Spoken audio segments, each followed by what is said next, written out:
Saudamos você que nos assiste com a graça e a paz do Senhor Jesus. Que Deus abençoe a tua vida e que hoje Ele possa te instruir, te esclarecer várias coisas, assentar os teus pensamentos em relação às coisas que vêm ocorrendo, a fim de que você não só possa proceder como um cristão, como também dar passos seguros. Mas antes de expor a palavra, nós vamos falar um pouco da obra do Senhor. Em Malaquias capítulo 3, versículo 10, o Senhor diz: trazei os dízimos à casa do Senhor, para que haja mantimento na casa do tesouro. E fazei prova disto, diz o Senhor, né? Fazei prova de mim. Se eu não vos abrir as janelas do céu e derramar sobre vós bênçãos sem medida. Os dízimos encaminhados a este ministério são usados para a propagação do Evangelho. Nós temos vários materiais evangelísticos. Hoje eu trouxe este aqui de saúde para mostrar. Também temos este que fala do juízo de Deus, além de outros temas. Só aqui na mesa já temos 4. Convido os irmãos que estão na igreja sede para que possam fazer uso destes materiais. Nós temos outros que estão na sala anexa ali, se faltarem. Então podem tirar o que for necessário. E você que está nos assistindo também, que deseja fazer o teu trabalho missionário, entre em contato. Vai ser uma alegria para nós podermos disponibilizar. Os materiais não têm custo, você vai pagar apenas o correio, ok? Também queria falar um pouquinho sobre a construção da igreja.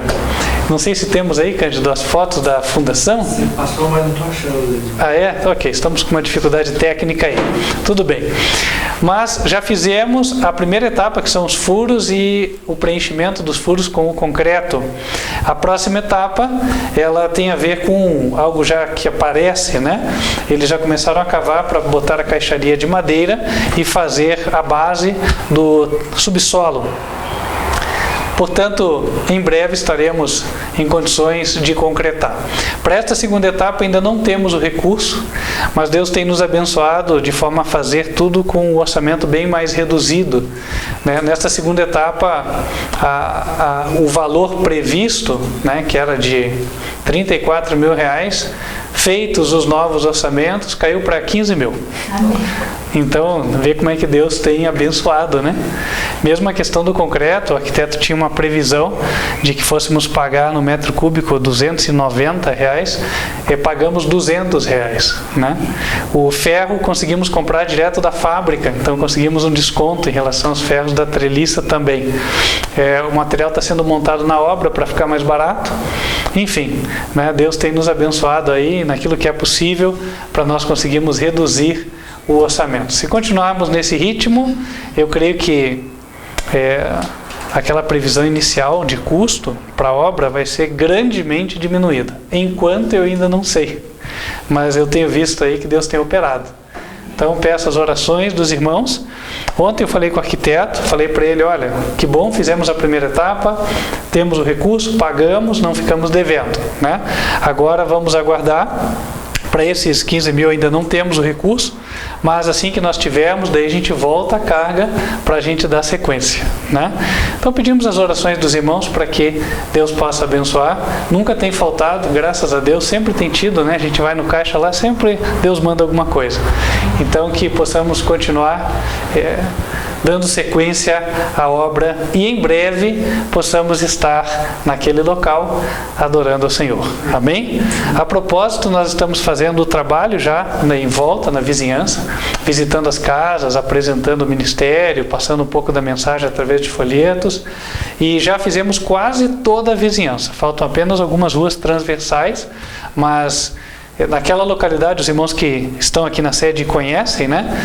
Desde dos limites do bairro, né?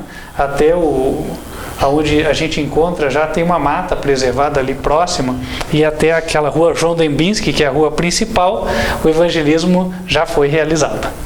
Então falta um pouquinho só para essas orações dos irmãos, para que continuemos e finalizemos o trabalho. Amém? Então, irmãos, nós vamos ter a oportunidade de cada um devolver ao Senhor aquilo que preparou, e vamos estar louvando a Deus. Enquanto isso, aqueles que se prepararam vão poder vir à frente seguindo procedimentos, os irmãos já conhecem. Você que está longe e que Deus tem te convencido de que este é o ministério que faz a verdadeira obra de Deus, que aqui é a casa do tesouro. Não digo para você mandar para mim, ninguém está mandando nada para mim, eu não recebo 1 centavo de dízimo nem de oferta, trabalho igual você, ok? Também sou ofertante e dizimista, mas se, como eu, você também tem um coração voltado para a obra do Senhor e deseja que ela avance, então entre em contato, a gente vai te dizer como você pode proceder, ok? Não temos adotado até aqui, embora não creia ser pecado, mas não temos adotado divulgar a conta para, assim, quem quiser, né? Mas quem tiver interesse, aí entra em contato, a gente conversa, ok? Vamos nos colocar em pé e vamos louvar ao Senhor.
Vamos nos colocar de joelhos e falar com Deus.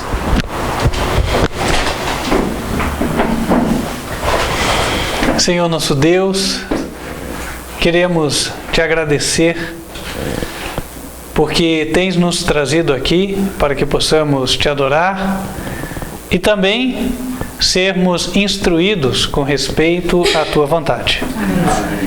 Pedimos que abençoe estes dízimos e ofertas que foram entregues e que o Senhor continue abrindo as portas e dando sabedoria para que sejam corretamente administrados de maneira a renderem o máximo. Pedimos ao Senhor que abençoe a construção do teu templo, que ela possa ser concluída e que em breve muitos possam afluir para lá para ouvir a palavra da verdade. Amém.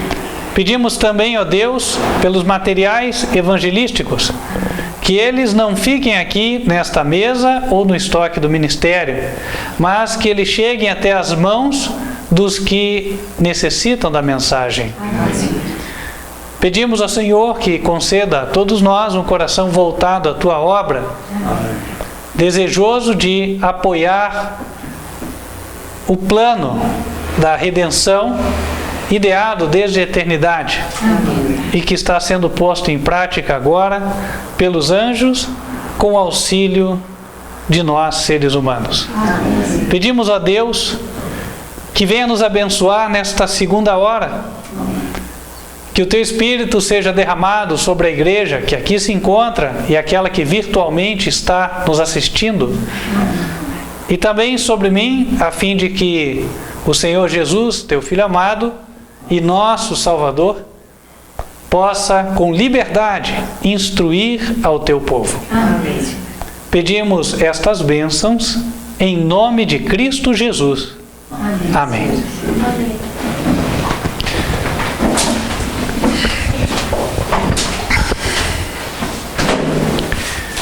Irmãos,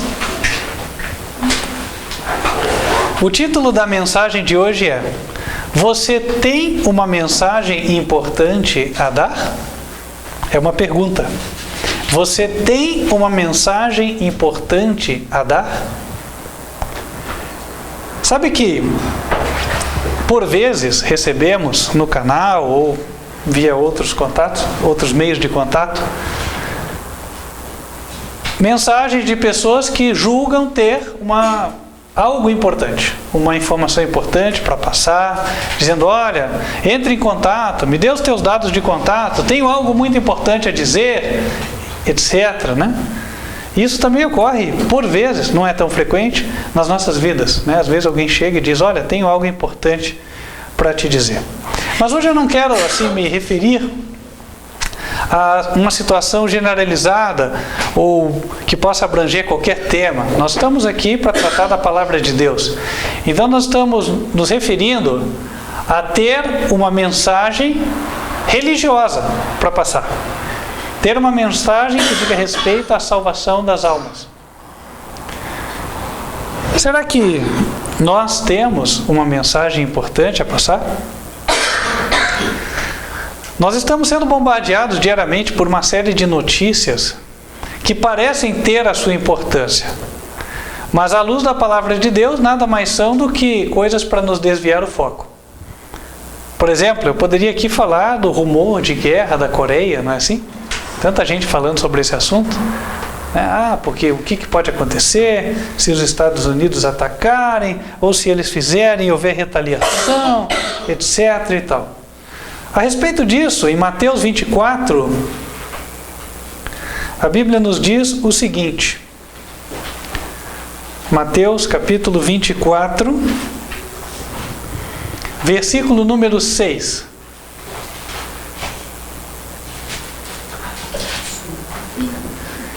E ouvireis de guerras e de rumores de guerras. Olhai, não vos assusteis, porque é mister, ou seja, é necessário que isso tudo aconteça, mas ainda não é o fim. Porquanto se levantará nação contra nação, e reino contra reino, e haverá fomes e pestes e terremotos em vários lugares. Poderíamos falar aqui da tempestade Irma, ou da José, enfim. E se vier a tempestade Francisco, Antônio, seja qualquer uma aí. Norma, né? mais uma. Norma, enfim, podem dar qualquer apelido. Alguns anos atrás era o El Ninho, depois veio a esposa dele, Laninha, né? E assim por diante. Irmãos, a Bíblia diz que haverão terremotos em vários lugares. Versículo 8. Mas todas essas coisas são o princípio das dores. No versículo 6 diz para nós: não vos assusteis, é necessário que isso aconteça, mas ainda não é o fim. Então fique isso assentado. Eu recebo alguns comentários até no canal. Porque no dia 23 de setembro de 2017, olha, dia 23 de setembro de 2017 será um dia como qualquer outro. Você vai abrir os olhos, e se não acontecer nenhum incidente e você permanecer vivo, Você vai ver um dia passasse, um dia normal, com as suas atividades, onde cada um vai correr atrás das suas atividades, etc. Ah, mas e isso, e aquilo, ó, tem gente que fala do alinhamento dos planetas e não sei o que, do asteroide e tal. Irmãos, o asteroide vai impactar a Terra? Vai, mas não é agora. Não das proporções mencionadas no Apocalipse, ok? Há uma série de coisas para acontecer. Nós estamos no 3º selo, ainda temos que ir para o 4º, para o 5º, para o 6º, e aí é que nós chegamos no tempo dos asteroides, tá? Então, nós estamos no princípio das dores. Nosso foco deve ser outro, como cristãos, como filhos de Deus. Nós não devemos nos deixar perturbar como os outros por estes acontecimentos. Olha, irmãos, dá até uma tristeza, né? Agora inventaram também mais um outro laranja aí. Coitado, um menino aí que deve estar ou sendo obrigado a fazer esse papel de tonto, desculpe o termo, né? O filho do Osama Bin Laden. Cansaram de falar do Osama, né? Deram um fim lá, disseram que ele morreu. E agora inventaram mais um outro laranja para justificar uma série de coisas que devam vir aí pela frente, né? Atentado terrorista. Porque a gente sabe que tudo isso é feito não pelos muçulmanos. Ninguém seria tonto lá dentro a ponto de ficar provocando as maiores potências do mundo, Estados Unidos, Europa, etc., né? Para provocar uma guerra que ia destruir o país deles. Irmãos, nem se o homem fosse um demônio não ia fazer isso. Então, tem coisas, sabe, que acho que tem gente lá em cima que pensa que todo mundo é tonto, né? Realmente, quem não estuda a palavra de Deus não vai poder se ancorar em nada, aí ele vai ter dificuldade de entender os acontecimentos. Mas quem estuda a palavra de Deus não deve se deixar levar por essas coisas, entenderam? Aí fora isso, o que você vê no jornal? Por isso que eu falo, o jornal hoje em dia não aproveita nada, né? Olha, porque estamos no Brasil, se fosse em outro país não ia ser tanto, mas aqui é sensualidade, é show, é violência, não é assim? Isso é o que aparece no jornal. Não tem mais nada. Escândalos, né? Corrupção nem se fala, né? Porque se tem interesse aí de mudar a cúpula do poder aqui no nosso país, aí ficam nessa história aí. Bom, e nós? Temos nós uma mensagem importante a dar? Temos, claro que temos. Nós temos uma missão. Esta missão foi definida pelo próprio Deus. E ela encontra-se delineada em Apocalipse capítulo 14. Eu ia convidar os irmãos para abrirem lá. Apocalipse 14, versículo 6.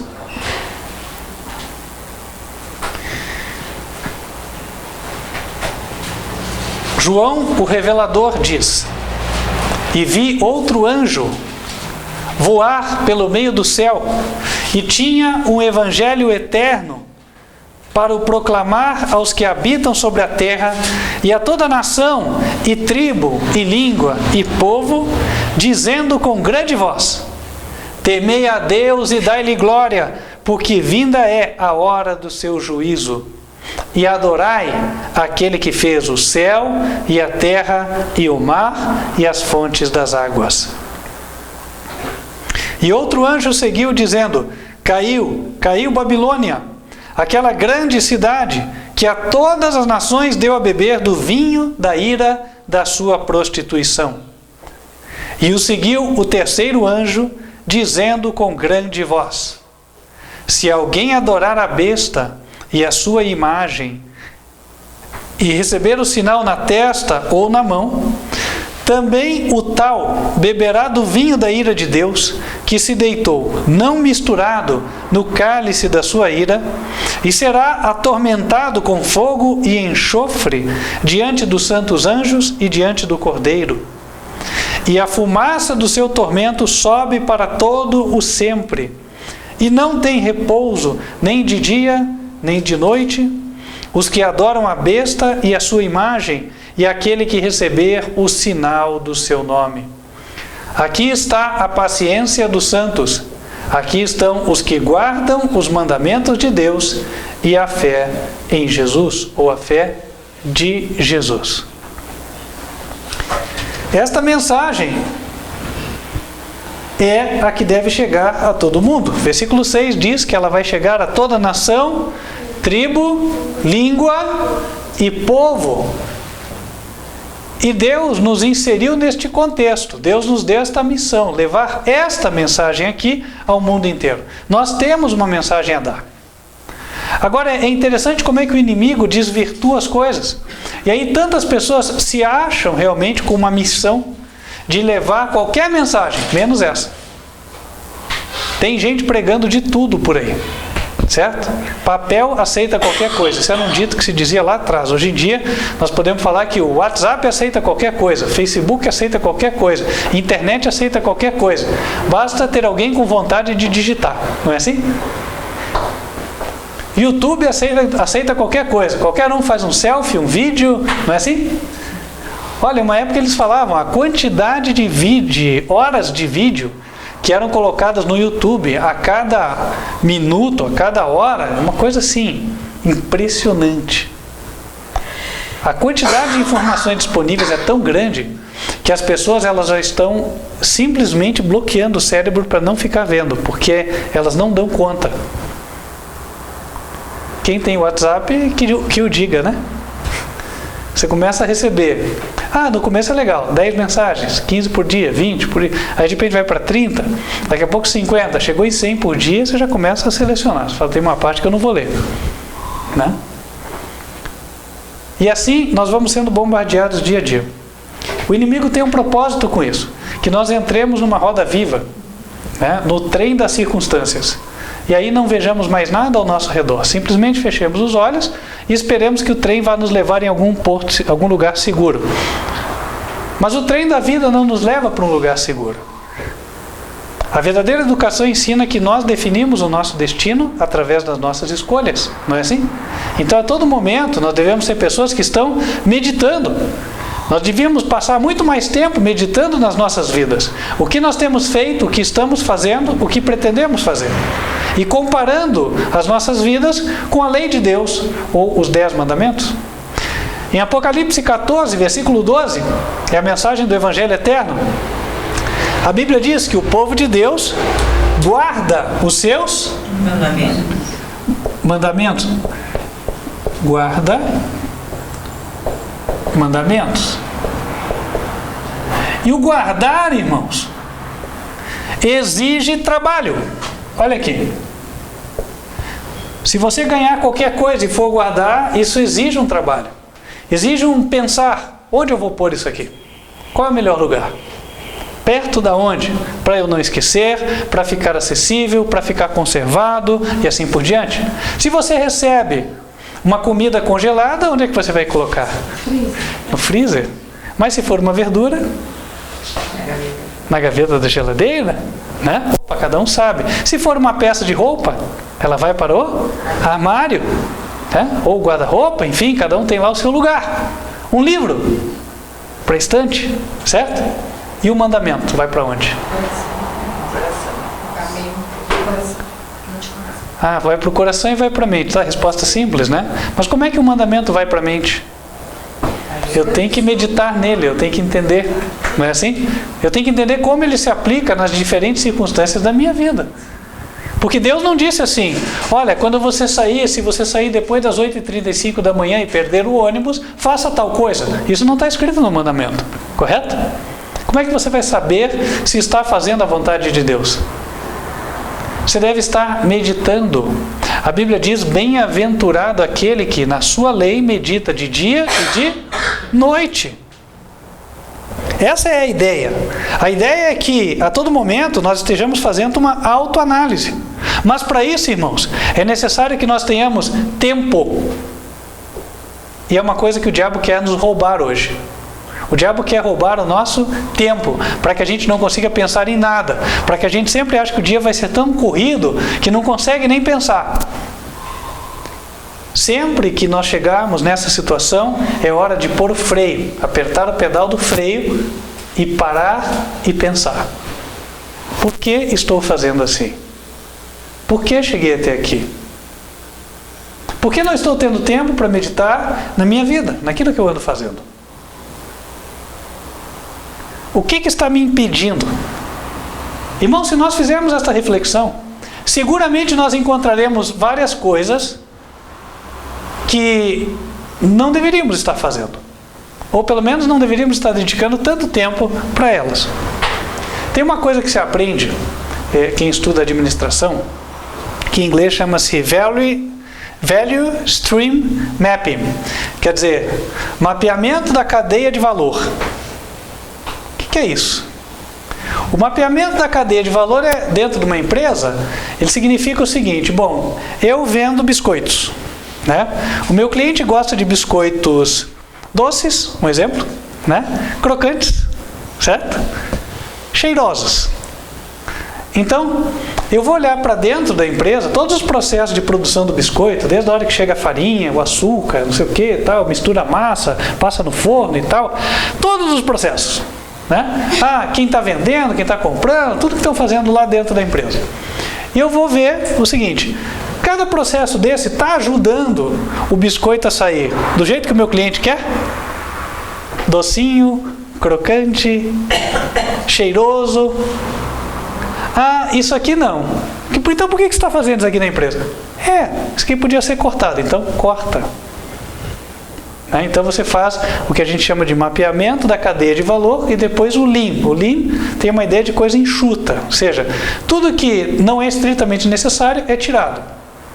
Irmãos, nós deveríamos adotar uma filosofia semelhante para a nossa vida. Mapear a cadeia de valores nossos. Nós estamos caminhando rumo ao céu, rumo à eternidade. Agora, o que nós fazemos com o tempo que temos e que contribui para chegarmos lá? Entende? O que eu faço e contribui para chegar lá? Aí eu vou avaliar. Eu faço por dia 10 atividades. Das 10, pode ser que 7 contribuam para que eu chegue lá. E pode ser que 3 não contribuam. O que deveria acontecer? Essas 3 seriam eliminadas. E ao serem eliminadas, sobra tempo. E este tempo eu vou usá-lo de forma sábia. Aí a Bíblia diz: bem-aventurado aquele que medita na sua lei. Salmos capítulo 1. Veja lá. Salmos capítulo 1. Versículo 1.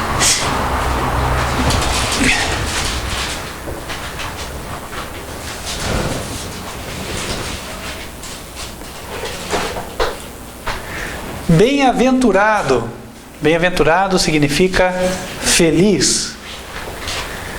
Feliz o varão que não anda segundo o conselho dos ímpios. Antes de eu avançar, a Bíblia fala varão, mas a ideia aqui é que aplica-se a ser humano, a homem. Então isso vale para o homem, para a mulher, para o jovem, para o idoso, para a criança, enfim. Bem-aventurado aquele que não anda segundo o conselho dos ímpios, nem se detém no caminho dos pecadores, nem se assenta na roda dos escarnecedores. Antes tem o seu prazer na lei do Senhor, e na sua lei medita de dia e de noite. Irmãos, isso tem muito mais a ver do que meramente ficar na internet buscando vídeos com pregação. Tem muito mais a ver do que ficar tentando achar no WhatsApp alguém que queira conversar da palavra. O meditar é uma coisa que diz respeito ao indivíduo e ele só. Para eu meditar, não preciso estar em companhia de ninguém. Posso estar preso na cela de uma cadeia e ainda assim posso meditar. Mas o meditar não diz respeito a você, esvazie-se de si mesmo e deixe viajar. Não. Deus fez a nossa mente, o cérebro, com capacidade de raciocínio, justamente para que ele pense mesmo, não é para que ele se esvazie. O provérbio diz: mente vazia, oficina do diabo. Então, quando eu faço todo um trabalho para esvaziar minha mente e chamo isso de meditação, na verdade eu estou pervertendo o verdadeiro sentido que Deus dá a esta palavra. O meditar tem a ver com ocupar a mente com algo que Deus deu. E neste caso, a lei, as suas regras. E por que Deus pede isso? Porque Ele é arbitrário? Talvez porque Ele vai ficar muito feliz de ver eu fazendo como um robô só aquilo que Ele manda? Não, é porque Ele sabe que a felicidade está aí.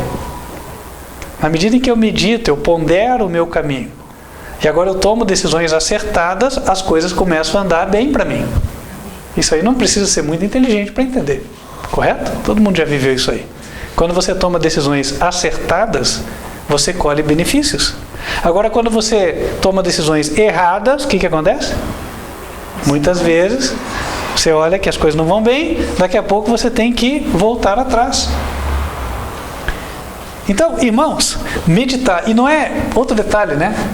Aqui a Bíblia não fala quem medita na vida dos outros, porque assim, né, o inimigo, ele nos leva muito a ficar meditando na vida dos outros, né? Quanto mais tempo a gente tem, parece que mais tempo sobra para avaliar tudo que os outros fazem, menos o que eu faço.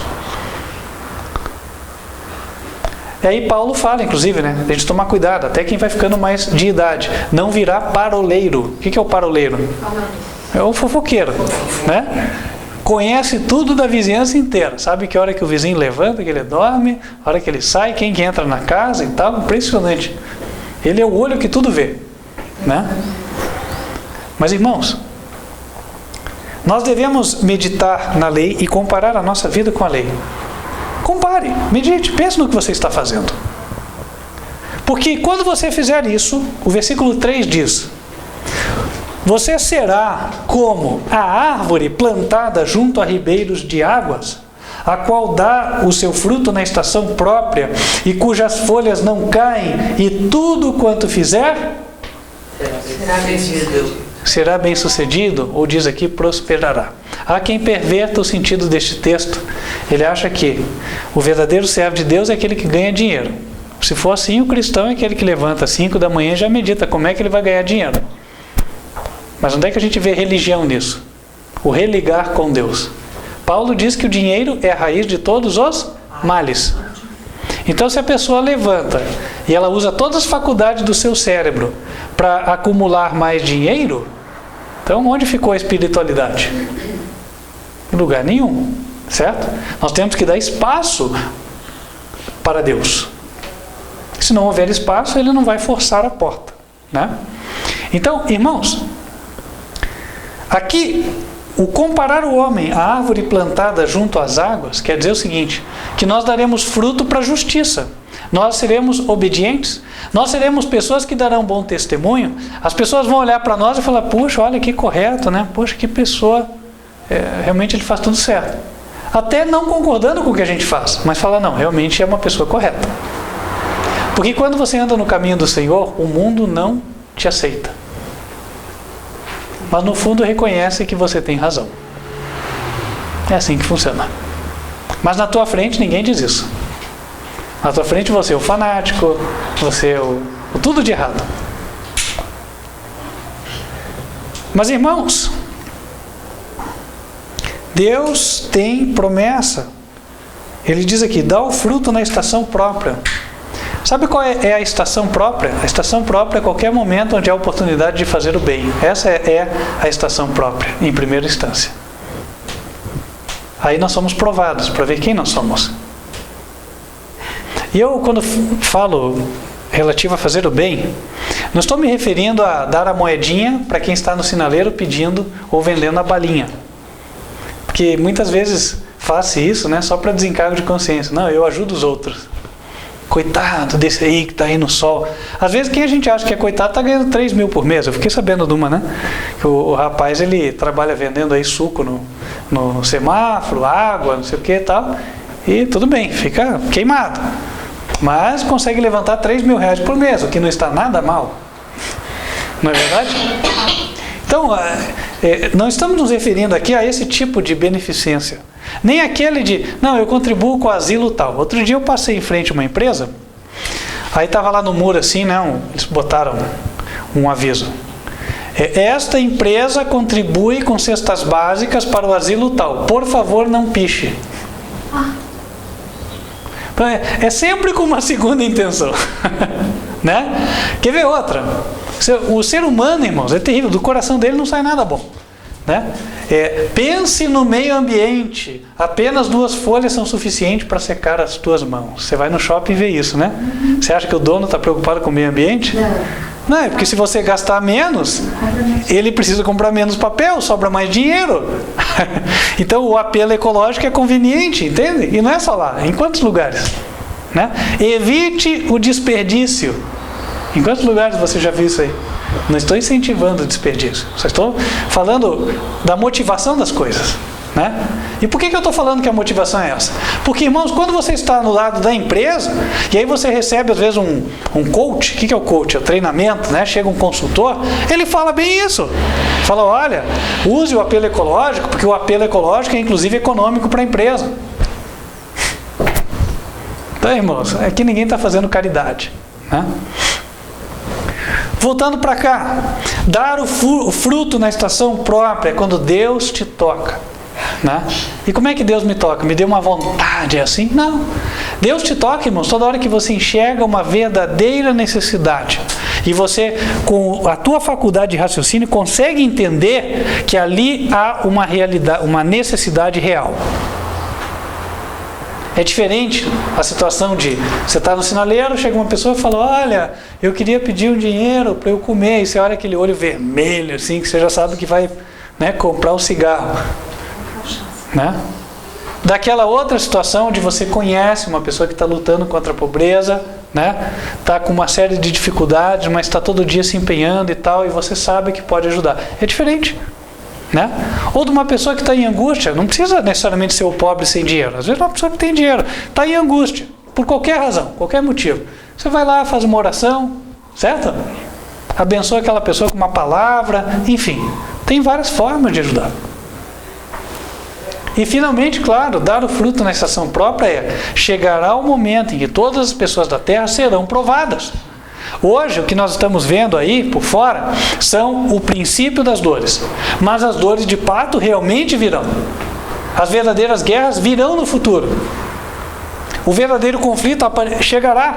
E quando ele chegar, será provado de que natureza é a nossa fé. Nós demonstraremos ao mundo quem nós somos. Voltando para Mateus capítulo 24...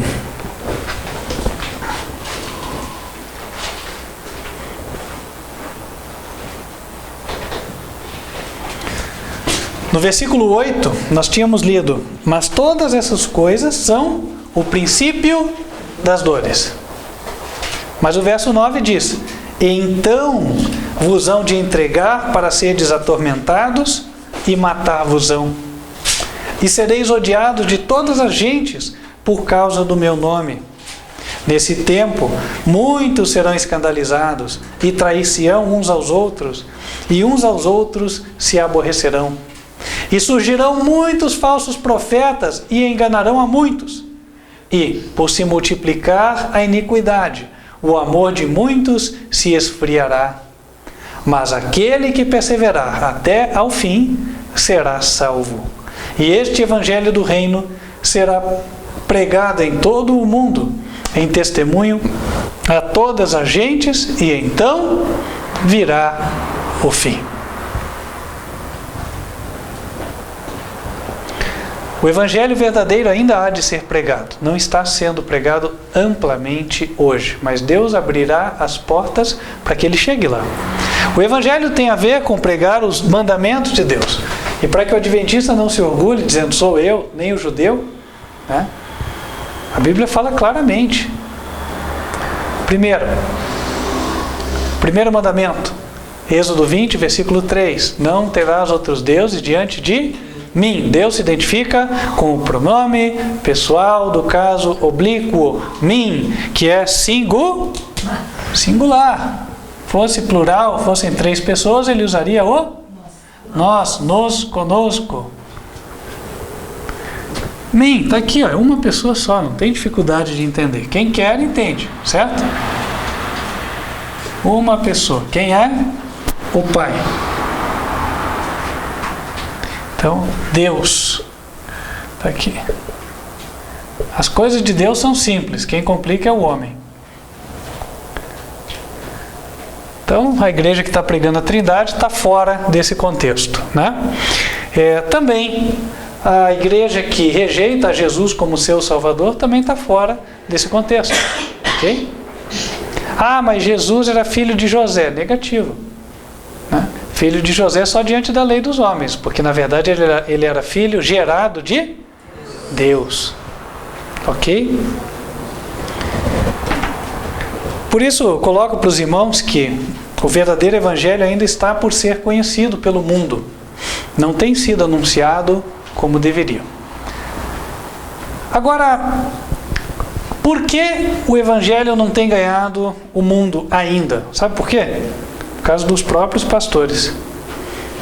Todos os líderes aí religiosos, né, que falam, pastores, padres, bispos, presbíteros, reverendos, cada um tem o seu nome, né?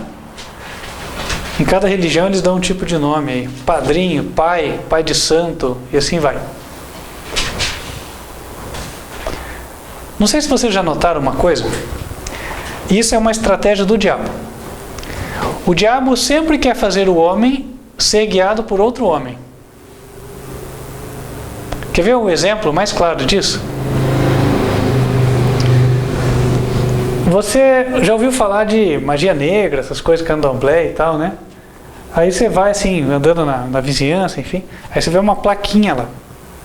Geralmente está escrito o quê? Pai fulano. Sempre é pai, não é assim? Pai fulano.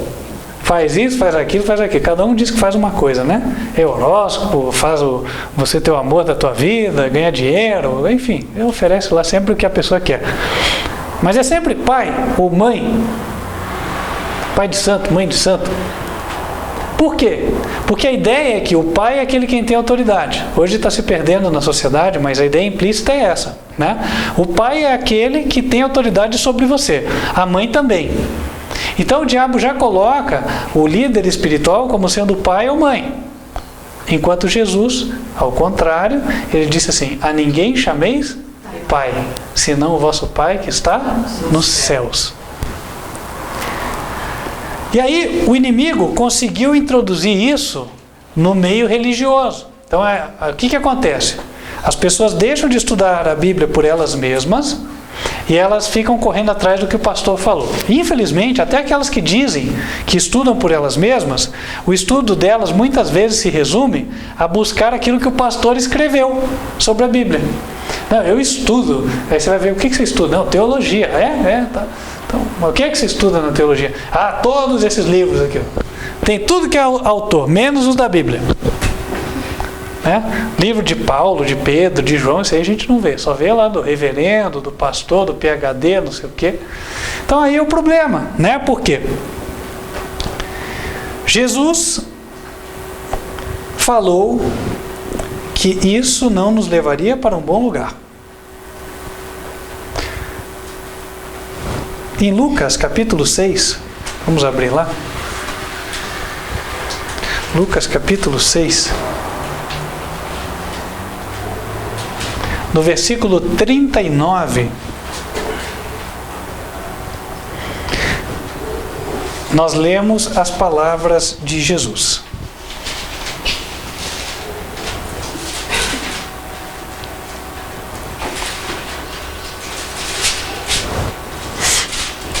E disse-lhes uma parábola. Pode, porventura, um cego guiar outro cego? Não cairão ambos na cova? É até absurdo, né? Você pensar um cego querendo guiar outro cego. Eu ouvi uma história, né? Não sei se é verídica, mas que um cego estava num sinaleiro parado assim na rua, né? Meio fio, esperando.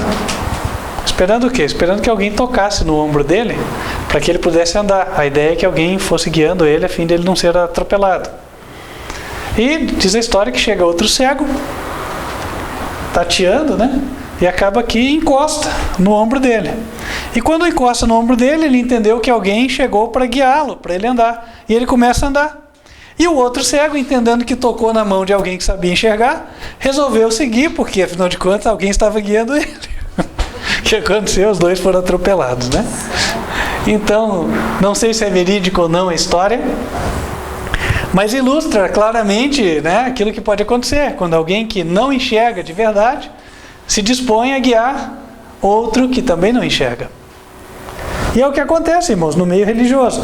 A pessoa vai lá num colégio, diz que faz um curso de teologia. Aí ela diz que sabe de Deus. Só que a Bíblia é a revelação da mente infinita do Criador para o homem infinito. Então, como é que você vai dizer que você vai para algum lugar aqui na Terra, vai aprender de outras pessoas tão falíveis quanto você, vai ler o que outras pessoas tão falíveis quanto você escreveram, e aí você vai sair de lá e se dizer um doutor em tudo aquilo que Deus ensina? Faz sentido? Não faz sentido. Não tem lógica isso aí. Mas é o que se diz, é o que se faz. E aí o que acontece? Quando a pessoa se sente professor, ela não se dispõe a ser aluno. Senta na classe e tenta ensinar o professor. Vai arrumar um problema. Com certeza. O professor não gosta de ser ensinado na classe. Não é verdade? Na mesma linha do que nós lemos aqui, em Mateus capítulo 15, nós vamos abrir lá. Jesus é, inclusive, mais específico. Mateus capítulo 15, versículos 12 em diante. Inclusive, o que vamos ler se aplica bem ao nosso contexto agora. Mateus 15, verso 12. 15, 12.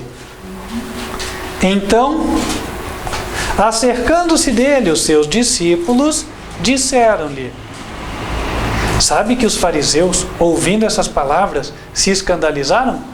O pastor, o bispo, o cardeal, quem quer que seja o papa aí que ouvir esse sermão vai ficar escandalizado também. Pode ser, né? Não sei. Depende do coração de cada um. Não vou julgar todos. Versículo 13. Ele, porém, respondendo, disse: olha o que Jesus falou: toda planta que meu Pai Celestial não plantou será arrancada. Deixai-os, são condutores cegos. Ora, se um cego guiar outro cego, ambos cairão na cova. Então, quando Jesus fala de cego guiar cego, se aplica ao líder religioso, sim. Né? Ao pastor, ao padre, ao bispo, reverendo, cardeal, papa, seja lá quem for. Né? Ayatollah, lembrei o nome aqui também, né? Tem Ayatollah. Então, o cego guiando o cego, ambos vão cair no barranco. E o apóstolo Paulo, inclusive, faz uma advertência forte para que não se desvie do verdadeiro evangelho no livro de Gálatas. Gálatas capítulo 1, versículo 6. Maravilho-me, disse ele. Gálatas capítulo 1, versículo 6. Gálatas está depois de 2 Coríntios. Maravilho-me, disse ele, de que tão depressa passasseis daquele que vos chamou à graça de Cristo para outro evangelho, o qual não é outro, mas há alguns que vos inquietam e querem transtornar o evangelho de Cristo. Mas ainda que nós mesmos, ou um anjo do céu vos anuncie outro evangelho, além do que já vos tenho anunciado, seja condenado. Anátema quer dizer condenado. Assim como já vos dissemos, verso 9, agora de novo também vos digo: se alguém vos anunciar outro evangelho, além do que já recebeste, seja anátema. Porque persuado eu agora a homens ou a Deus? Ou procuro agradar a homens? Se estivesse ainda agradando aos homens, não seria servo de Cristo. Mas faço-vos saber, irmãos, que o evangelho que por mim foi anunciado não é segundo os homens, porque não o recebi, nem aprendi de homem algum, mas pela revelação de Jesus Cristo. Já houve quem me perguntasse: aí pastor, você fez curso de teologia? Eu falei: não fiz não. Fiz curso nenhum de teologia. Onde você aprendeu? Na Bíblia. Quem é teu mestre? O Senhor. Né? O apóstolo Paulo aprendeu aonde? Ele diz que tudo que era ganho para ele foi perda depois, né? Ele tinha feito o curso de teologia lá no judaísmo, tudo. Ele era um dos mais fiéis seguidores da seita dos judeus, do judaísmo. Mas ele disse: o que para mim era ganho, eu considerei como perda. Filipenses 2. Considero tudo como perda por amor do conhecimento do Senhor Jesus. Então, irmãos, para nós também fica uma mensagem. A mensagem é: nós temos uma mensagem a pregar? Temos. Deus nos deu uma mensagem importante para anunciar? Deu. Qual é? O Evangelho que encontra-se em Apocalipse 14, aquele que a gente leu lá ao princípio. Aquele que anuncia o juízo, que anuncia a queda de Babilônia, a queda das igrejas, e anuncia os mandamentos de Deus e a fé de Jesus. Esta é a mensagem. Então já fica o recado até para quem nos procura, dizendo: olha, pastor, tem uma mensagem importante. Vou dizer para vocês: olha, a mensagem importante Deus já deu, está revelada ali. Então Deus não vai dar para ninguém uma mensagem, sonho, visão, seja lá o que for, né, diferente daquilo que Ele já deu na sua palavra. Correto?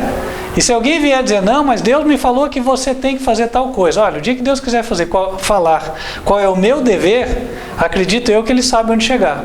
Ele conhece o meu endereço, sabe onde eu durmo. Não é assim? Então Ele vai falar comigo. Isso vale para cada um de nós. Não deixe alguém ser teu pai. Teu pai está no céu. Deixe Ele te guiar. E Ele te guia por meio da palavra. Deixe que Ele te fale, deixe que Ele te ensine. Mas para isso, dedique tempo. É necessário meditar na lei do Senhor, de dia e de noite. Falta tempo hoje? Faça a avaliação da cadeia de valor.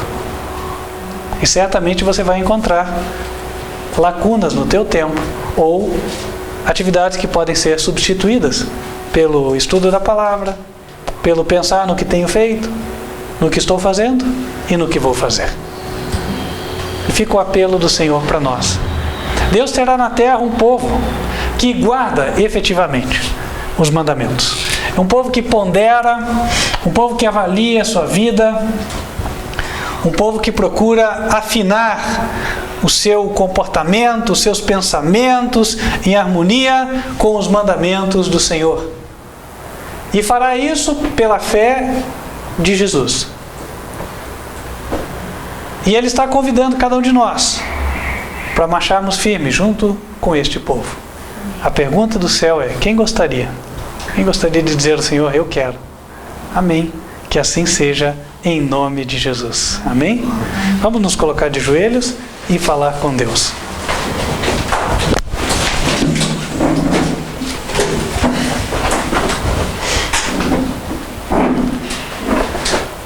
Senhor nosso Deus, agradecemos o dia, a palavra, a mensagem e a companhia do Senhor conosco.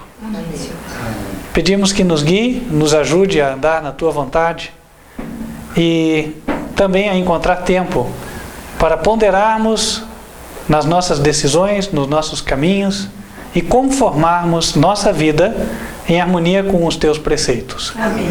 Pedimos que abençoe a igreja que aqui se encontra e também a igreja virtual que nos assiste. Una-nos, mantenha-nos firmes como povo. E também agregue aqueles que são teus, mas que ainda aqui não chegaram. Pedimos estas bênçãos em nome de Cristo Jesus. Amém. Atenção você que nos assiste. Pode ser que Deus tenha te convencido de que esta é a igreja verdadeira. Nós somos do Ministério Quarto Anjo Advertência Final. Se é o teu desejo unir-se a este povo que está buscando guardar os mandamentos de Deus pela fé de Jesus, e você deseja se preparar para dar o passo do batismo, entre em contato conosco. Nosso e-mail, tome nota, é contato@advertenciafinal.com.br. E também te convido para continuar nos acompanhando nas transmissões ao vivo que ocorrem e são transmitidas pelo canal. O nosso canal é youtube.com/TV Advertência Final. Você também nos assiste pelo site, se tiver interesse, advertenciafinal.com.br. Lá você encontra artigos para ler e estudar e também materiais para estudo mais profundo, estes à venda, são livros e DVDs. Nós vamos ficando por aqui, mas não sem antes pedir a Deus uma bênção sobre a tua vida. Fecha os teus olhos, vamos invocar as bênçãos do Senhor. Que o Senhor te abençoe e te guarde. Que o Senhor faça resplandecer o seu rosto sobre ti e de ti tenha misericórdia. Que o Senhor levante sobre ti o seu rosto e te dê a paz. Amém. Deus te abençoe e até a próxima oportunidade. Amém.